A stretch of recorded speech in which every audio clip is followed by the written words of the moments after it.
And hello, Hearts of Oak. Thank you so much for joining us once again. And it's wonderful to have Brian of London back with us again, discussing all things in the Middle East, in Israel at the moment, which is perfectly timed. Brian, thanks so much for giving us your time today. Oh, it's a pleasure. Yes. Well, under the circumstances, I wish I wasn't here to talk about what's going on, but yeah, some of it's good. Well, there's a lot to get in, and we're a year in to the original attack, 7th of October last year. I will get your thoughts all the way up to the current day and the latest attacks in the north against Hezbollah, and then see how pissed off or sane Iran will be. Of course, you can follow Brad at Brand of London on Twitter, X, and he does wear his Mossad T-shirt. So there's a story there. He's got his Mossad T-shirt. I've got my I'm a Zionist, will shill. So I've never managed to succeed at it. But hey, I hear about all these Zionist shills, and I'll be willing to shill anytime for a position which I'll have anyway. Doesn't matter if someone pays me or not. Yeah, we'll talk about how Mossad fit in as well. But what's story behind the T-shirt, Brian? Well, this T-shirt.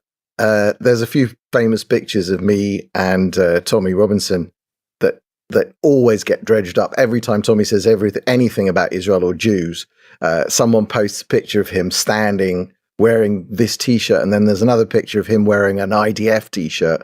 They were both bought on the same day, which was the day that Donald Trump was elected in 2016. It's easy to remember. And they were bought at a tourist gift shop at the top of the Golan Heights, overlooking Syria, and I think you can see Lebanon round the corner, basically. But it's the little pocket of Israel that used to be Syria, and it looks down on Syria. And at that time in 2016, the whole ISIS war, Syrian civil war, was kicking off, and there were pops and bangs and puffs of smoke down in the valley that we could see, and at the gift shop there at the top of the mountain, which is a closed military area right now, we bought a whole bunch of T-shirts. I bought this one. Tommy bought one exactly the same as this, and he bought his IDF shirt, and he bought his I Love Israel shirt, which he then wore in successive photos on the rest of the trip through Israel. So, there's another picture of him. We stopped. He tells this story as well, that we stopped because we saw this like huge clouds of dust, and it was all these Arabs, Bedouin and Arabs and Israeli Arabs, basically 1,000 of them racing camels in a field next to a park outside Arad in the Judean desert. And Tommy was walking around with an I Love Israel shirt, and these Arabs were giving him rides in their quad bike things, and I got a ride I rode saddleless on an Arab horse, an Arab horse. It's like, and the whole thing was, and there was Bedouin guy in Israeli IDF uniform carrying his gun, and then there were like Orthodox Jewish families in the park next to this having picnics. That's Israel. Well, so, maybe you need to recreate it in a month, and this time both wear MAGA hats as well for Trump's third term. Well, in fact, it was later on in the same trip when we got to Jerusalem, when we were in the old city of Jerusalem, in the shuk, in the market, and it was in an Arab shop, but it was run by an Arab, that Tommy saw a T-shirt, they sell you the T-shirt and then they put the print on. So that was where he made and bought a T-shirt with Trump, with the sort of religious Jewish hat and bear. So that was from an Arab storeholder in Jerusalem, like days after Trump was elected. It's that whole trip is sort of now folklore, and so much happened since. Okay, so let's get up to the current day, and for a year, Netanyahu's government, my government, your government, the Israeli military, your government, have been at war with Hamas since the 7th of October, since that attack. Well, yeah, but let's go. So one, I know Hezbollah fired. There's only 24 hours difference. I know. I know they fired over rockets like the next day, and Hezbollah's never going to win. Hezbollah's a much bigger threat than Hamas, and their whole lot to unpick. I think it's easy to forget, and the world has forgotten, I think, that how horrendous the 7th of October was. And that would be a prelude to any country going to war against their neighbor if that's what happened. What the world hasn't come to terms with, and I don't think you ever will, because, let's be honest, does the world really internalize what the Holocaust means? What October 7th did was it destroyed an internal trust between Israelis and our establishment and defense forces. So, you can be mad in England because they made you go on lockdown or they forced you to have a COVID jab. And they did all of that stuff to us here too. And people are mildly annoyed about that. But when the army, as a cohesive group, did not show up for hours on October the 7th, and believe me, in Israel, we now know a lot more than you do. And I can't communicate all of that to you, but there's been endless TV run-throughs. There's books. Seth Frantzman's written a good book I haven't read yet. But there is a lot more information on why it didn't happen. It blows away all of the nonsense conspiracy theories about helicopters and all of that is just crap. I thought Mossad perpetrated the attack themselves. That's what I hear. It really, that is such a revolting accusation, which I know you're not making, but I'm just telling you that accusation, I'm not a big believer in government as a whole. I'm a very small government type person, except I think there's two things governments should actually be the only doers of. One is defense on a national level. And the other is running a legal system, actually, adjudicating squabbles between citizens. I think those are the only two functions of government. Everything else is ancillary. And so we completely failed on the defending the citizens. And I think bringing this forward, and I can't explain to you the level, so I won't try, but you have to just take it as a given that it shook everybody here to the utter core.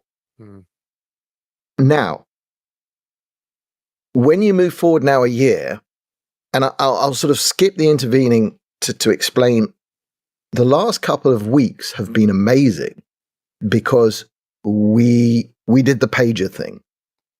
I've lived in Israel a long time.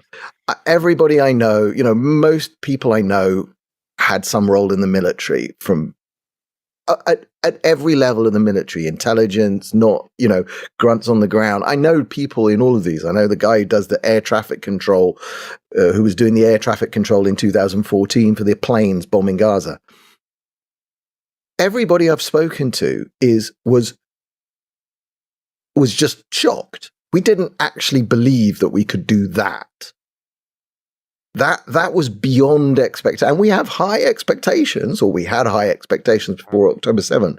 And then when 3,000 pages go bang, and 1,000, there's people on X now tracking on Facebook and Instagram the invitations to funerals. And so up to now, from October the 7th to now, Hezbollah were very, very good at telling us who had died. But Brand, the best part was, and I'll go back and say that this was a targeted attack. It wasn't just everyone's phone blew up. It was a targeted attack on individuals. It was mind blowing. Firstly, obviously there was subterfuge for years to infiltrate Hezbollah, to become part of their supply chain, to make them pick this company that you had set up that was going to manufacture from scratch under license from Taiwan. Every step of this is beyond belief. And then Israel is so audacious it does it again the next day. and then the walkie-talkie. In fact, again, we were jumping around yesterday, but just before this missile attack, the IDF released videos of stuff that, because we've been operating in Lebanon with special forces for 6 months, and they released videos of things that they'd collected in raids with special forces in Lebanon. And the guy, the IDF spokesperson, who's like showing you, and it's in Hebrew. I haven't seen this translated, but he's going sort of like, these are the RPGs and these are the landmines and and then he gets to a table, and on the table are walkie-talkies and pages, and he picks up one of the walkie-talkies and he says in Hebrew, it's like, don't worry, this one won't blow up. And and it's like, huh? And then we do that, and then we do the walkie-talkies, and then the next day we just wipe out the Radwan commanders.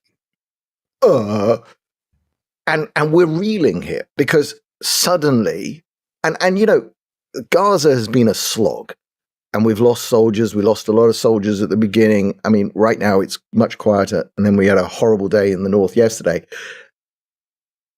But we have seen that the IDF has recovered itself. But what this thing what happened with Hezbollah now is we realized, and then the strike on Nasrallah is like that's 11. We're not sure whether we go to 12 or not. I realize that they were so focused on Hezbollah that they were just missing the big picture in Hamas. Yeah. And they obviously, the whole defense establishment, the whole military intelligence, all the intelligence. And the other thing you have to realize is that Gaza was treated not as a foreign country in the same way that Lebanon is. So there was confusion. It's maybe stuff, the effort wasn't put into that. But now we see, wow, they have been working, they have been doing stuff, they know what's happening. The Hezbollah had the plan to do October the 7th, but 10x or 20x, 20 times the people, more infiltration points. It would have been just too terrible for words. And one of the pundits on Channel 12 here, said that if they'd have executed this thing in a coordinated fashion, they would have just met. Both forces would have met for tea in Rabin Square, which is, the big central square in Tel Aviv. And that really is a nightmare beyond even what we saw. So it's not that it doesn't downgrade October 7th, but it puts some perspective in it. And so we've had these successes now. It helps with the psychology. Can I just pick up on the success? Because I think that you look through history at the exploits of Mossad. You look at history, the exploits of King David, if you want to go back 3,000 years, but you've got the Bible littered with exploits, with miracles, right up to modern day Israel. And we've always seen the military and Mossad and the intelligence, I guess, acting autonomously, because here you get a new government and they start from scratch of a defense review and everything begins. Israel seems to have that forward planning that just happens irrespective of the government, and that obviously is because Israel has to fight for its survival more than any other country has. So I'll tell you I'll try and keep this really quick. So I've had actually one official contact with the Mossad, the real Mossad. And it was to go Tshirt seller. Yeah, I know. That I know. One official contact that I know about, which was that I attended a medal, a ceremony to award a medal to someone who had helped get all the Jews out of Morocco in the 50s, and that was at the Mossad headquarters, which is actually very close to where I live. And it was like it was just a museum. They have like a little museum and presentation theater. And the head of the Mossad at the time gave a little talk. And what he explained at that was that more than 50% of the Mossad's resources, time, effort, energy since its foundation is tasked with rescuing Jews. That's its primary role, not the killing Nazis, not the blowing up pages for Hezbollah. Now, Jews have needed increasingly less rescuing, but it started life getting Jews out of Europe, out of the camps, the remains of the camps in Europe, into Israel when the British didn't want Jews coming into Israel. And then it carried on with the operations to fly Yemeni Jews in, and Ethiopian Jews, and Jews from all over the Arab world. And I think even Rhodesia, Zimbabwe, Mossad was involved in getting Jews out of there. That's its primary role. But that's not the one that you know about. And everybody else knows about the killing Iranian nuclear scientists and that kind of stuff. That's what you think Mossad does, but that's actually secondary. Now, maybe that shifted today, and I think this pager operation is just like the pinnacle. I don't think anybody knows or can imagine, because it beats anything we've ever seen in a movie. I haven't seen a movie as audacious or as successful as choosing, because we got them to give the bombs to each one of their most important people, and it's like the following week it's like Hezbollah is now run by people who weren't important enough to have a pager last week. That's madness stuff, but that helps. But it also, now we know we are in a massive war, and all of this stuff. I'm reading the British press and the Telegraph and the Times and all this stuff. Why? We have to prevent the escalation to an all-out regional war. And I'm like sitting here. I remember as a kid the Falklands War. Okay, it was called the war. Okay, I was living in England. Falklands is how many thousand? It's like 9,000 miles from there. But it was still called a war. It was like, we sent an armada and it took 3 weeks to get there and all this stuff. That was called a war. Now, I am sitting here. We had rockets all the way from October to December. I looked actually back at the app. We hardly had any alarms after December, which shows you that what we did in Gaza succeeded. From the point of view of me living in Tel Aviv, it succeeded. Now, we didn't get our hostages back yet, and that's a big problem. That's horrible. It weighs heavy on all of us. But it stopped. I think there was a rocket alarm right next to Gaza this morning, probably from northern Gaza. So they're still trying. They didn't stop trying. But now we've started to get alarms. Even in Tel Aviv, we've had a couple of alarms from Hezbollah. And the north is being constantly rocketed. All this morning, my app is going crazy for the northern border. So there is a lot of and then I don't know if we want to go there yet, but the night before last, we suffered what to me was, I'm in my bomb shelter room right now. This is where I was. Shall I go into this story? Yeah, there's one thing I want to pick up on, actually, just to reiterate to the viewers of the Patriot Walkie-Talkie, is you look at 67, you look at Israel's preemptive strike, destroying the Egyptian Air Force. You hear those stories, legendary, but that was more conventional warfare.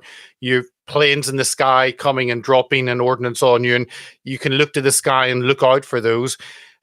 What happened in terms of the Patriot Walkie-Talkie?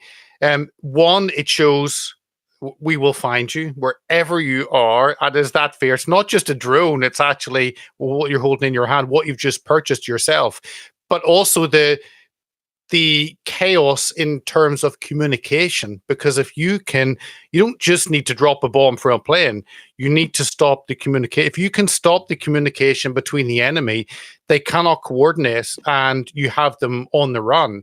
And that's why what Israel have done in this and doing it the next day, that level of audacity is blows me away. But that will strike fear. And I can imagine Hezbollah not knowing what to do. Literally, do they go use carrier pigeons? But those will probably be trained by the Israelis. They just must be sitting thinking, shit, what do we do? That is tempered slightly, because as we went into Rosh Hashanah last night, we got word that 8 soldiers fell in the north in Lebanon yesterday, and and it was apparently a horrific engagement with a soldier being wounded and then them firing on the medic evac team that tried to come and take that one out. And they lost more soldiers. So, Hezbollah is fighting and will fight. And, the nervousness, or not nervousness, the anger that's going to be in the Israeli population is, are we sacrificing soldiers for civilians, for Lebanese, to protect civilians? Because I think most of us in Israel would just rather obliterate all of these villages that are anywhere near our border, just tell the residents flee, wipe them out, and then anything that moves, shoot it. You've got a buffer zone, ideally, yes. And if it turns out that our government, our leadership and our military leadership is taking too many risks to put boots on the ground, to blow up tunnels because America won't give us big enough bombs or stuff, this will cause anger on a scale that I don't think, that's what we're angry at. We're angry at the government. You see, the left-wing press wants you to see hostages and ceasefire. No, that's not, no. If you start sacrificing our children for protecting civilians because Biden told you to do that, that will make that will bring the anger. That will bring a lot of anger. But yeah, it's a real fight, and we're in it. We obviously have capabilities that we didn't that the civilians here didn't realize. We're glad that they're being deployed finally. We just, we want more of that and less hard work on the ground. And this thing of, I think we've all realized that we're doing a better job at protecting civilians than any army in history. Yeah. Okay. And that pager was an example of the few videos we've got of them actually exploding. Even the guy in the supermarket, he's doing the checkout. The checkout girl is unharmed. His hat blows off. She's fine. She just gets up and leaves quickly. The other guy is in front of the fruit and vegetables. The vegetables don't look harmed. So obviously, yeah, okay, maybe somebody's child was holding the pager. That's very bad luck. But it's like 3,000 injuries and a couple of... It's the most targeted attack in history. We're fine. I'm fine with that. More of that, please. Less of our sons and daughters having to go and clear out towns in Lebanon when we could just obliterate them from the sky. No, 100%. Okay, give us what is the difference between the war against Hamas in Gaza and then the war against Hezbollah in the north with Lebanon? Explain to us why this is now at a different level and why it's a whole new type of warfare. Well, Hezbollah are 10x or 20x in manpower. Yeah. They've also been fighting in Syria, so they're bloodied, so they've got experience. And we obviously failed to police Gaza. There's this blockade and the concentration camp that we apparently created that was so crap, they managed to bring in a higher rate of arms per capita than even America manages. And, big weapons, big rockets, big all of this stuff. But we have no hope. For the 18 years, we've had no hope of blockading Lebanon to stop resupply of extraordinarily top weapon facilities to Hezbollah. So they're massively better armed than Hamas. They've got much more, and they've, also the terrain, the mountainous terrain there it's a nightmare.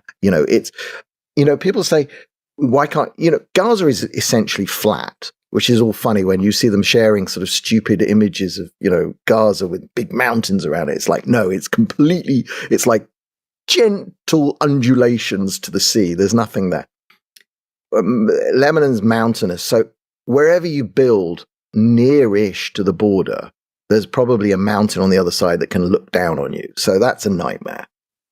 And they've got these, they can reach, we've had a couple of alarms now from Hezbollah that have reached Tel Aviv, but all of the north, Haifa is a huge, the three largest cities in Israel are Tel Aviv, Jerusalem, and Haifa. Haifa is very big, and it's our main port. It's very important. It's Haifa, Ashdod, Ashkelon. It's a very important port. It's a huge city. It's actually, I think, probably the large city of the three large cities. It's the one with the highest Arab population. It's strategically, there's a massive hospital there, which is the one I visited, which has now moved to the car park. Okay, so they put 2,500 beds in the car park.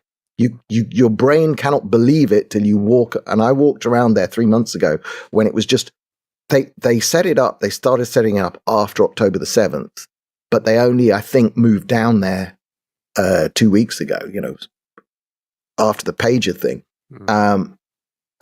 So they've got 2,500 beds of an active hospital just working in the car park. They've got operating theaters in the car park.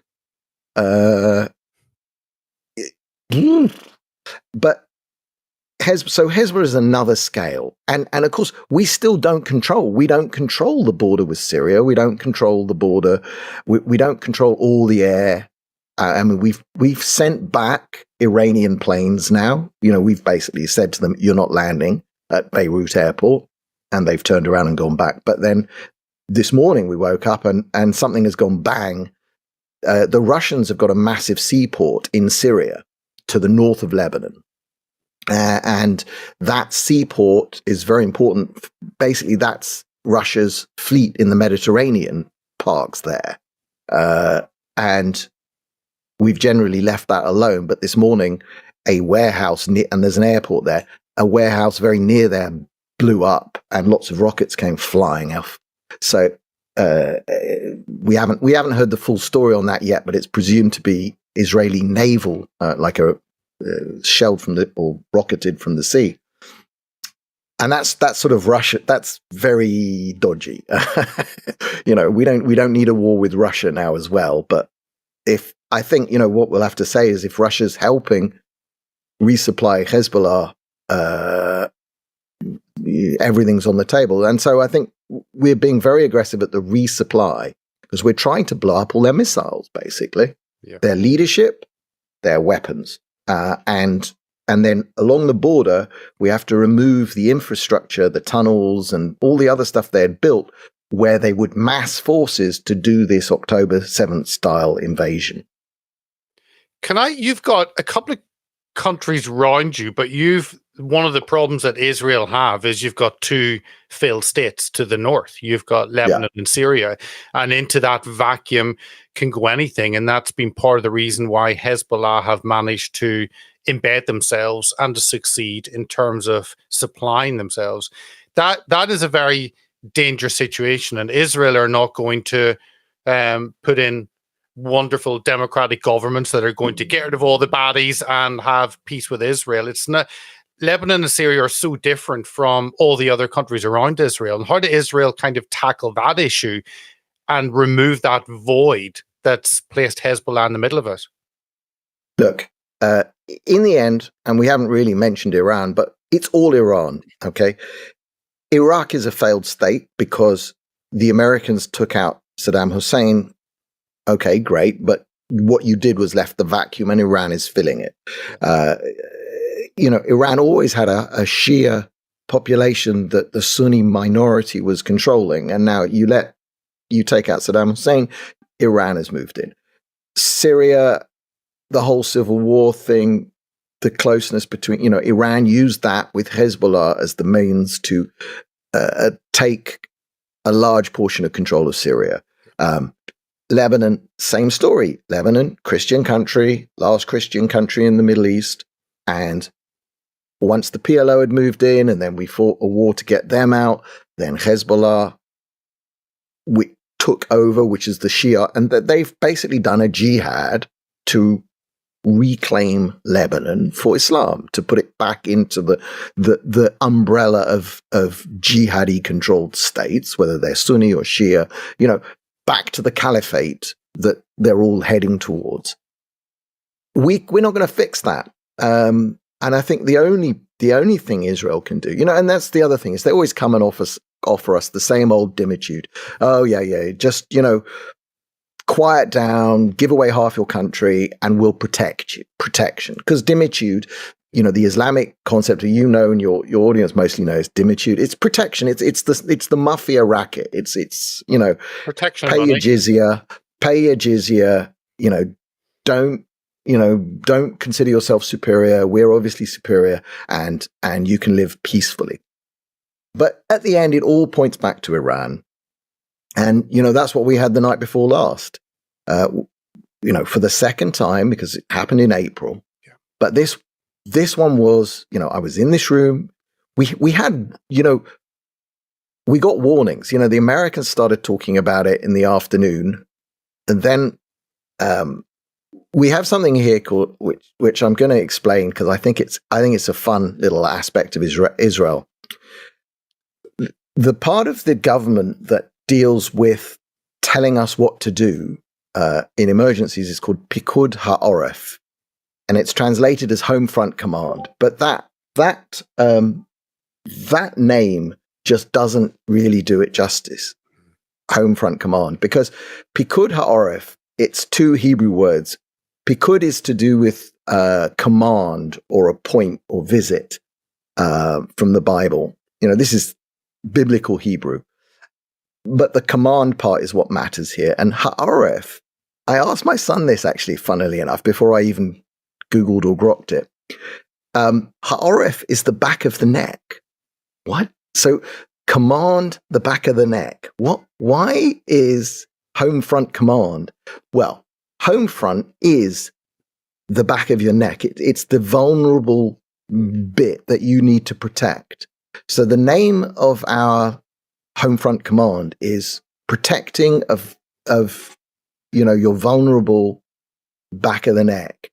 And that's who, the app on our phone that rings when there's a missile alarm, it's called Home Front Command in English, Pikud HaOref in Hebrew. So they started putting out warnings in the afternoon saying, we think, something is coming. And they started closing some malls. We knew this is well before the 11 minutes of actual flight time of these missiles. And, so one of my children was at his school doing an extracurricular thing. They shut that down and he wanted to go to friends. We said, no, we want you back in our room here. So we had all the family at home. And then at 7:26, I think, in the evening, all our phones go beep. The television tells us, and we get like an emergency SMS message. At the same time, we get alerts, all four of our phones. It goes nuts here.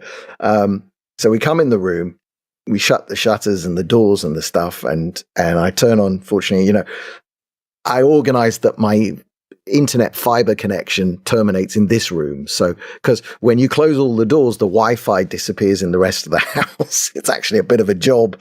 I've got various means to keep the internet running in the rest of the house, but it's not easy. And, like they tell you, we've got all this stuff in here. Like, this is my little portable radio. Though it turns out when you have the steel shutter shut and the door shut, AM and FM don't work in here. So I don't know why we're told to have that. We've got snacks and Coke and big bottles of water to my left and tins of tuna. And, and it's Home Front Command that tells us to have, I think they say 3 days of supplies here in your room. I mean, I don't know if we've got 3, it would be tough, and we do need a bucket, but, we come in here, we shut the shutter and we wait.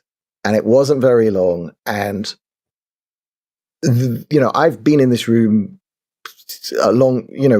back to 2014, I remember rockets and Iron Dome. And mostly what you hear is the Iron Dome interceptions overhead. But with these missiles that Iran shot this time, they were not being intercepted by Iron Dome. Iron Dome is like 8, 9, 10 miles up.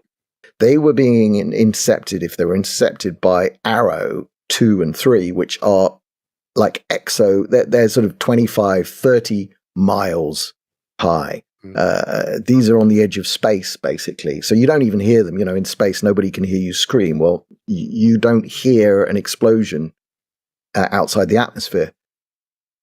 But soon after, we got told to go in the room. Then they rang the actual missile sirens. And then we heard some really big bangs. And the steel shutter to my left vibrated. The room vibrated. And you're locked in a room. You don't know what's going on. You can't see. It is not funny. It is actually scary. Heart rate was up. It's not a pleasant experience being rocketed.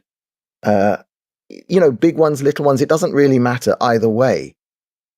Because, whilst this room is a bomb shelter, it will not survive a direct impact on this building by a 500 kilo warhead. If one of those rockets actually hits one of these apartment buildings,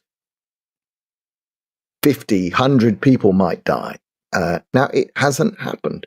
Now, I know afterwards, because I go look on X and stuff, and all these nerds are pinpointing exactly where, I know that something hit the ground 2.8 kilometers outside this window. Another one hit the sea 3 kilometers. Another one hit over there. And these were actual impacts. And I think those first loud explosions was the warhead detonating, and then a sonic boom that comes afterwards, because these missiles travel so fast, you hear them arrive after they've arrived. That's what sonic booms do, So there was detonation, which shook the place. I mean, in the other sort of, we've got like a little room where the washing machine is, and that's just got these plastic slats. Those were blown open, and dust is all over the floor. So we were close, and that's probably almost 3 kilometers from the nearest explosion. Now, it landed in a car park of a cinema, basically. It didn't hit the Mossad headquarters, which is somewhere in that direction, but not. And that's the other thing, is I put out a post on X. It's like everybody talks about the Mossad being in this place called Glilot, which is literally, I can look towards it. But the thing is, that's been there since well before this neighborhood that I'm sitting in was here. We're just to the north of Tel Aviv, and this is prime real estate now. This apartments per square meter are like central London or Manhattan here. It's ridiculous. And so the urge to build, and in fact, I think the plans are already underfoot to move that out of the city, because it shouldn't be here. But it wasn't. It was empty fields. It was strawberry fields. This area is famous for strawberries. It was strawberry fields when it started being what it is today. So it's not that we built the Mossad surrounded by homes or underneath homes. And, the Kiryat in the center of Tel Aviv, which is the defense establishment, again, it's a similar story. It's been there so long that everything built up around it. But, we were in this room and the other thing was, we got advice this time. Normally, the normal advice with the rockets from Hezbollah or the ones that we had from Hamas for months, the siren goes, you go in your room, the siren sounds for a minute or so, and then they turn it off. And then the normal advice is wait 10 minutes before coming out of your room. And from the south, the rockets from Hamas that were normal, you would hear the siren, you'd go in your room. After a minute or so, you'd hear explosions, or in 2 minutes, you'd hear explosions from Iron Dome. And then you'd wait the extra minutes, because what you're waiting for is for the bits to fall. And this time, the advice was go in your room, shut the door, stay there till we tell you to come out. And sure enough, I think 55 minutes later, again, the phone apps go, and it says, okay, everybody, you can go out now. And go on. I just want to pick, because you mentioned Iran, and want to get your thoughts on that before we before we run out of time and you have your sirens going off again. But you've got three power players, all Islamic, of course, and that's where this problem lies. You've got Saudi Arabia, who wants to be the big dog. You've got Turkey, who wants to be the big dog, and then you've got Iran, and Iran seems to have less sense than anybody else. Although, like an Islamic country of sense, but that's a whole other area. But where it's Iran that wanted to fight this via proxy war, and now Israel said, well, screw you, we'll just, we're going to come for you if you come for us. And then Iran fires 200 rockets and says, okay, we're now finished. Say, hell no, we're not finished. You don't get to do that. You don't get to punch someone 200 times and then say, okay, are we okay now? We're done. We're evens. Evens, yeah. Retaliation. So how does that fit in? Because is Iran ready for this? No one was expecting this current situation except Mossad and the IDF, who are always prepared. But this wasn't maybe on anyone's cards, journalism-wise or other nations. So how does that fit in with Iran, and does it just continue attacking via Hezbollah? Is it direct?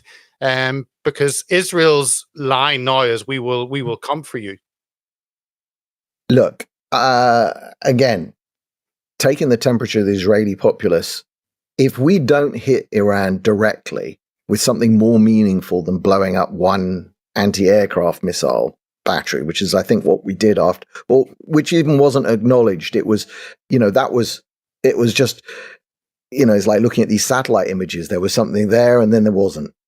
Did we do that? Maybe. How did we do it? We don't know. Was it a rocket? Was it a airplane launching a missile with two stages? We don't know. We don't know what we did. Iran probably has an idea what we did. But this time, you've got to show the Israeli population. And the world isn't, Trump made unhelpful remarks saying that it's like two school kids fighting. Okay, it's not helpful. But in some senses, Iran is the bully, not Israel. There's a great song. Nobody remembers this. Bob Dylan, The Neighborhood. Go look up, everybody. After you finish watching this, go type Neighborhood Bully by Bob Dylan and listen to the lyrics. If you think Bob Dylan was anti-war and peace and all this love and listen to that song. That is Bob Dylan's Israel song, Neighborhood Bully. And Iran is the bully. And we all know, everybody who's been to school knows there's only one way to deal with a bully. You punch them very hard on the nose until they get the message. And we've more than decimated, if we're taking the Latin meaning of decimated. We've much more than decimated Hamas. We've probably, we've done a lot to Hezbollah, but not finished them yet. But now we need to actually show Iran and the Houthis as well. Let's not forget them because they've been pain in the ass. Yep. We have to. And so the Israeli population is now waiting to see what we do. And I think we have to. And forget this American Biden and David Lamé idiots. I mean, these people are they don't understand this part of the world. They don't understand any part of the world. David Lamé doesn't know what a woman is, so let's not even go there. No, and I mean, maybe if we gave him hormone therapy, he could grow a brain. That's the thought. But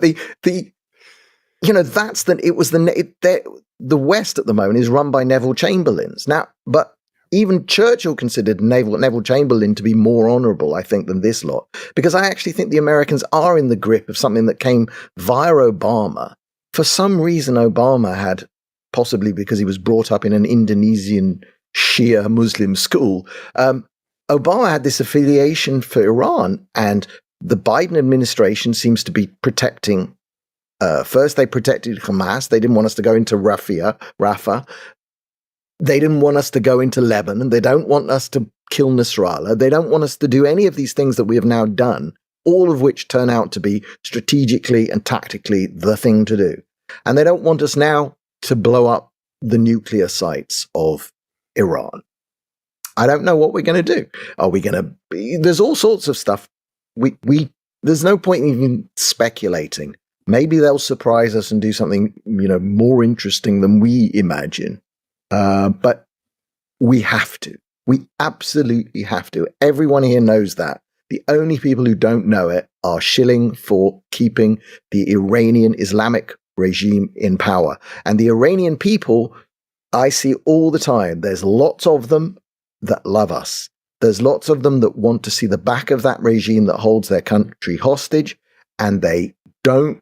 They're waiting. My hope is that we would strike something. We would do some severe damage to military targets, and that we would also strike symbols of the regime. We would humble and humiliate them because, and I've said this all along, and it applies to Hamas and it applies to Hezbollah. Humiliating them is more important than actually killing people.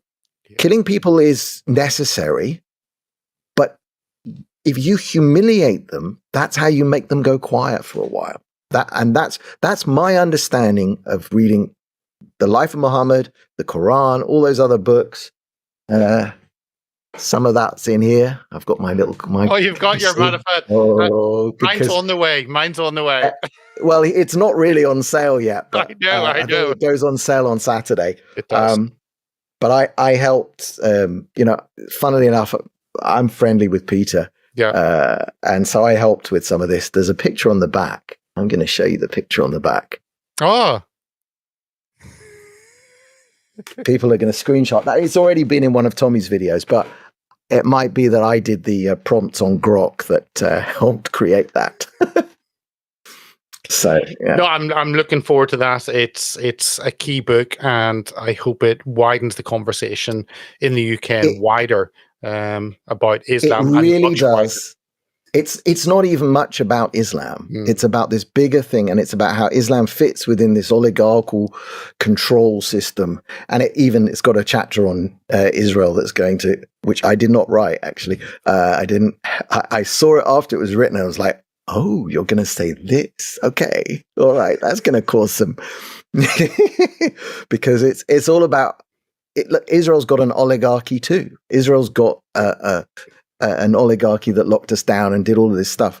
But just to sort of wrap this back to what I said at the start,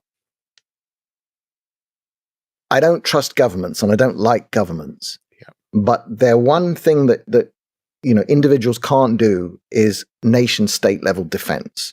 Okay, you Americans can have as many guns as you like in your house, but you're not going to be able to coordinate an anti-ballistic missile system that knocks out 181 or as many of 181 missiles as possible on the edge of space. No individuals can do that. There's nothing you can go out and buy that's going to protect you from an Iranian missile. So you need a nation state to protect you from that kind of stuff.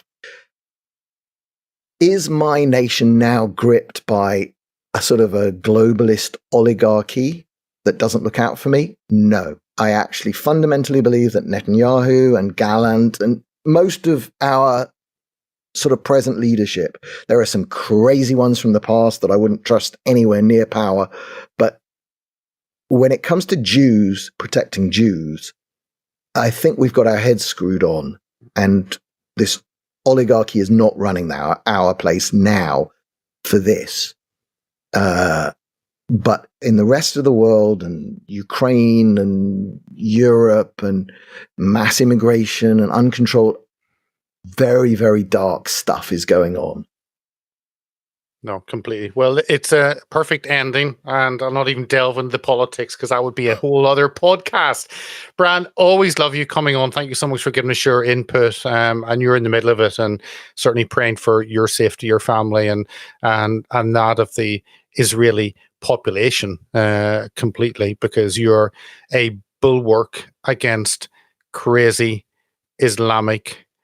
And hats off to these guys. And hats off to Mossad, because people get angry. You got the left that say, Mossad, this, that, and the IDF. And I say, that's exactly what you want, an intelligence service, that they will defend your country. Doesn't matter what degree their primary role is to defend your country, and they will do anything. And it's not pussyfooting around like MI5, MI6 worried about diversity policy. While you're reading your diversity manual, Mossad are planning 20 years ahead. Yeah. I do not believe that Mossad is reading my tweets, my X posts, except for, the Mossad on X, who I know. So, yeah, he is. But no, they're not interested in hurty words. They're interested in hurting terrorists. Perfect. Well, Bran, thank you so much for your time and explaining all of that. So thank you. Excellent.